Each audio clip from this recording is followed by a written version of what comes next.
What's this mean? Well, if God is truly a living creator, it means that he is the anchor of all reality. He is the anchor. He is the go-to man. He is the ultimate authority on what is real and what is not real. If God is a creator God, all hope would lie with him. If God is a creator God, if you're going to understand this universe, you won't be able to do it without him. He will be the anchor of it. And here's the other thing. If we're created in his image, that means our identity is anchored to God. If we do not have an understanding or grasp of God, we do not have a hope of understanding ourselves. Our identity is anchored to God. All these things, important anchors, important anchors. Well, if you get this idea of anchor, and you might kind of get this, what's going on over here. I'm just going to let the cat out of the bag a little bit. I want you to think of that balloon. It's not really that we're having a party in here today. Think of that balloon in an abstract way. Think of that as the human mind. It is the way we tend to think. It is the way we view things. It is the cultural, collective, or individual. That's the way we tend to think. That big rock there is creation, the creator. It is reality. It is God. It is firm. It is truth that doesn't change. It doesn't drift. It doesn't get lost. It is the anchor. It is everything real. Human mind, human identity anchored to the rock. So here's the question. Even if I did this physically and went over there, what happens when you unanchor from the rock? What happens to the human mind when you unanchor from the rock? What happens to the way we think? What happens to the way we see ourselves? What happens to how we live? The purpose is to drive home a point that once we let go of the anchor, it's you don't know where human thinking might go.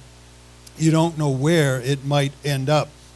And that's where this balloon kind of came in, as I talked about, just to put the visibility to it. If, of course, if you become unanchored from your whatever, your anchor, then only one thing can possibly happen. You're going to drift.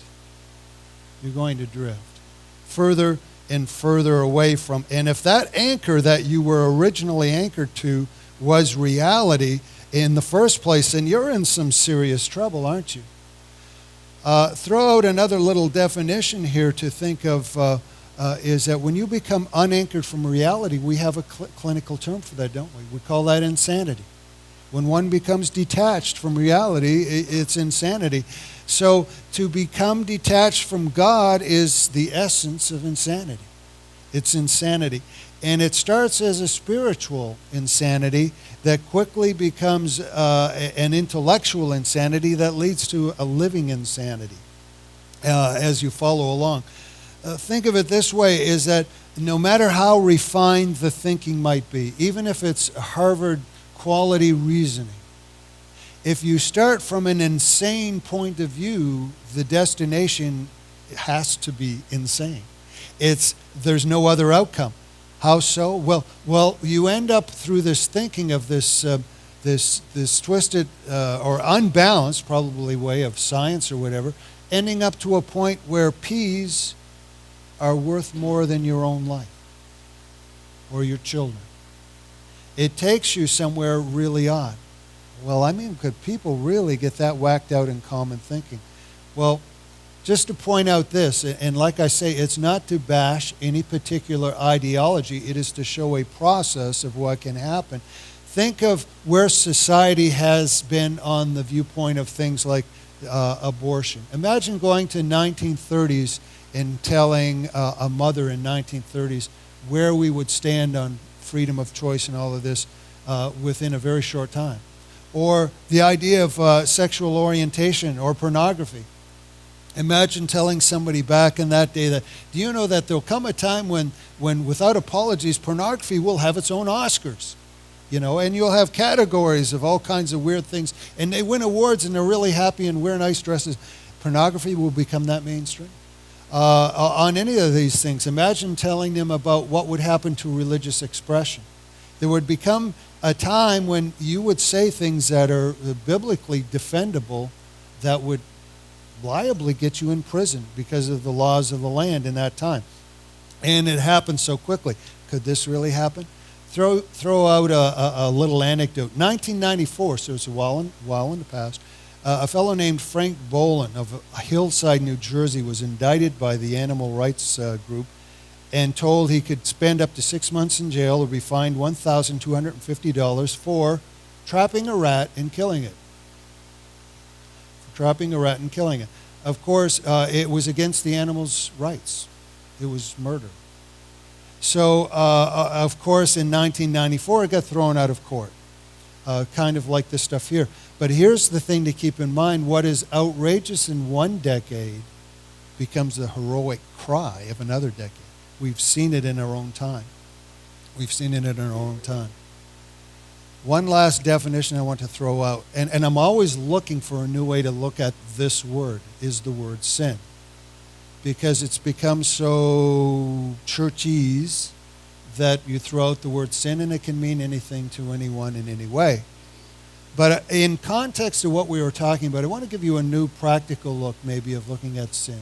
What is sin? Sin is this. Sin is anything that loosens the knot on reality. Sin is anything that allows us to put a little more distance on the tether between us and God. That's a functional definition of sin. And that's where we go, because we know we will drift. We know that. Just as certainly as I released this balloon, and actually I did in the first service and had to get it off the ceiling, it drifted. No question, it's going to happen. The question is, where does it drift? And in the theological context, it will drift to sin. Anything that separates you from the anchor is sin. That's the working definition. And that's where we will go. And then the wind of doctrines start popping up. Now this is a little fan, but you get the idea. What happens when you take your poor balloon and start exposing it to every wind? Every wind of thought. Poor thing gets beat up. It's all over the place. And the stronger the fan, I was going to bring in a big honking fan just to really prove a point, that poor balloon, all over the place. But I think we get the idea. But do you realize how much we are like this? Is that we're told, well, you better not be too conservative or too traditional on this side, or you better not be too firm, crazy on your Bible ideas on this idea or that. Maybe I shouldn't be. Maybe I should give a little bit.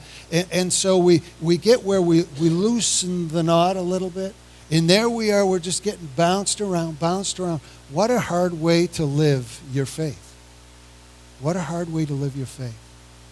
Really, if this is us being exposed to every wind of doctrine, which, by the way, the winds are becoming more and more violent all the time. We see that.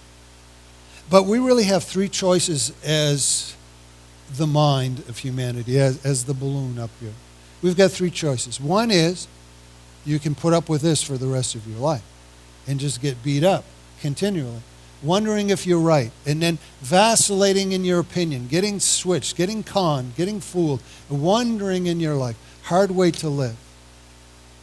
Or you could get tired of this whole deal, and you know what? You could just surrender to the wind and off you go.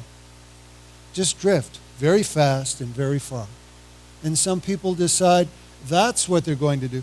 And then there's a third option, is that you were tethered like this. You were anchored to a reality, but in a loose kind of way. But instead, you decide with the winds that are out there, you are going to anchor yourself even closer and more closely. I get this anchor tight enough, the wind can no longer move that balloon. The wind can no longer move my mind in ways it shouldn't be moved. We have those three choices. So you see, as we look at this, the whole big question of looking at this is, if God is the anchor, and you can believe that, and that your mind can drift if you allow it, and you can believe that, how tightly are you anchored?